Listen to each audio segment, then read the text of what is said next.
Greetings everyone, I am MD Nazmul Islam Ananto and I will be presenting our work CompassLLM, a multi-agent approach toward geospatial reasoning for the popular path query. So what is the popular path query?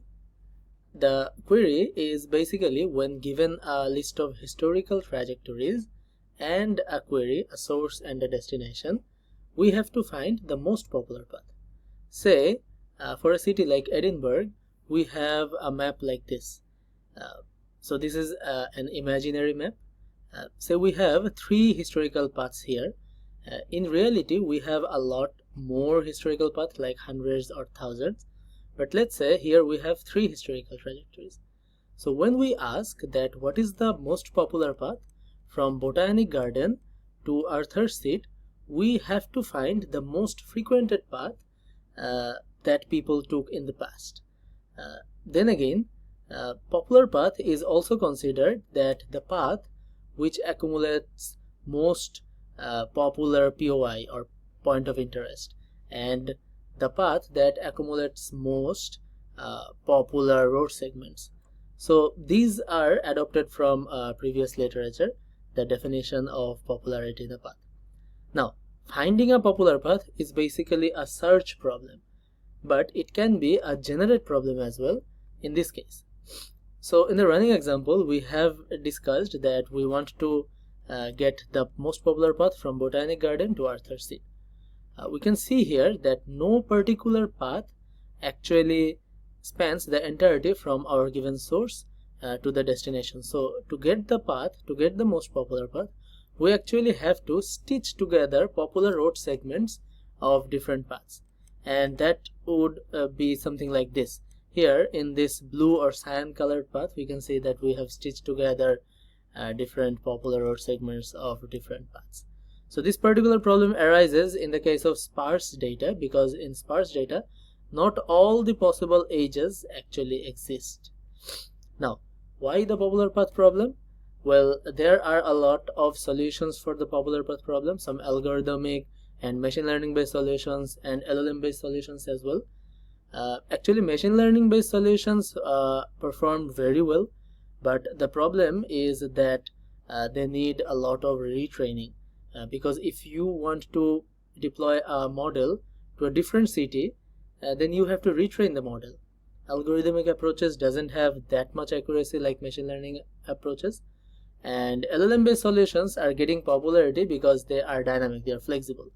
But the problem with vanilla and prompt based solutions are that they are not consistent at all.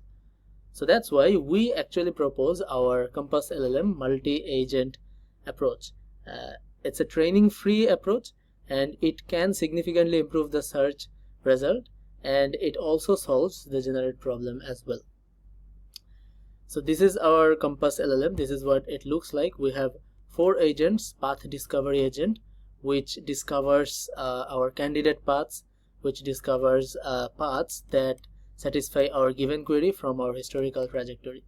These candidate paths, TLLM, then goes to our popularity ranking agent, and then finally it goes to our path selection agent, which selects the most popular path. In the case when our TLLM, our candidate paths, are empty, that means that none of the paths from our historical trajectory could satisfy our given query. In that case, we conditionally enter our generate stage.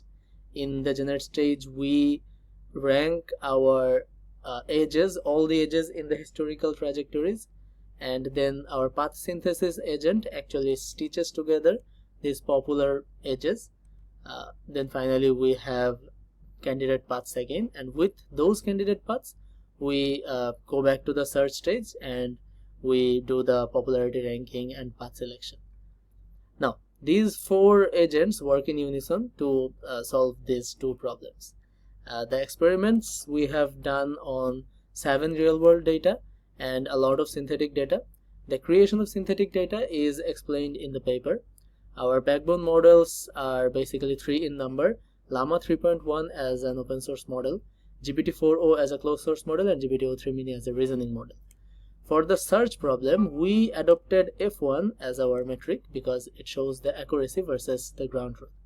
And for the generate problem, we adopted traversability as our metric. Traversability actually indicates the validity of the edges in a recommended path.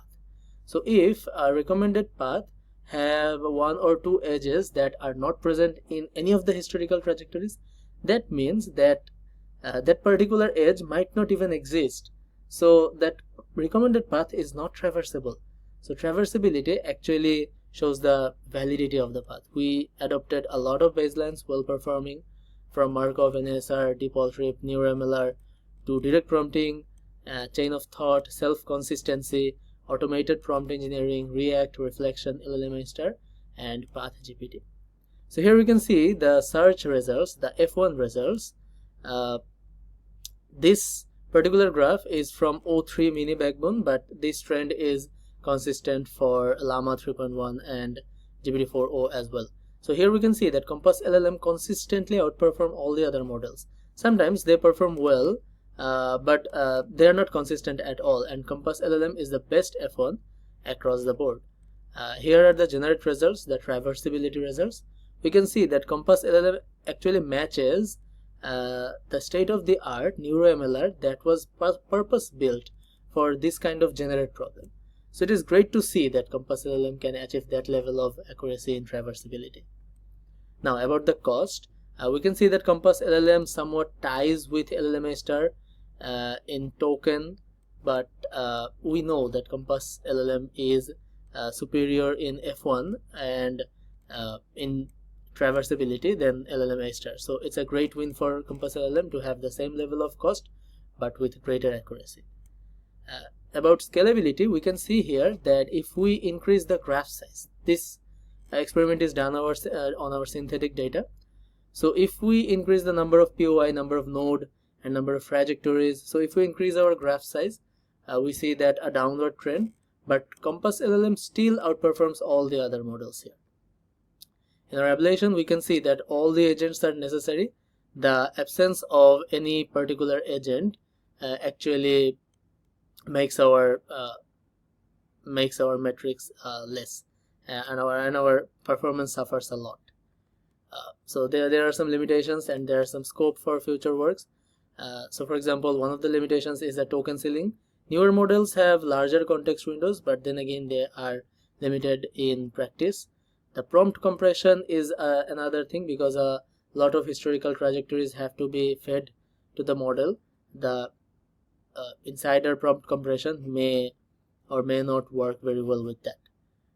So the takeaway is that we have introduced a training-free multi-agent framework which wins search and matches state-of-the-art on generate, and it is cheap and best under sparsity. Thank you very much. Questions are welcome.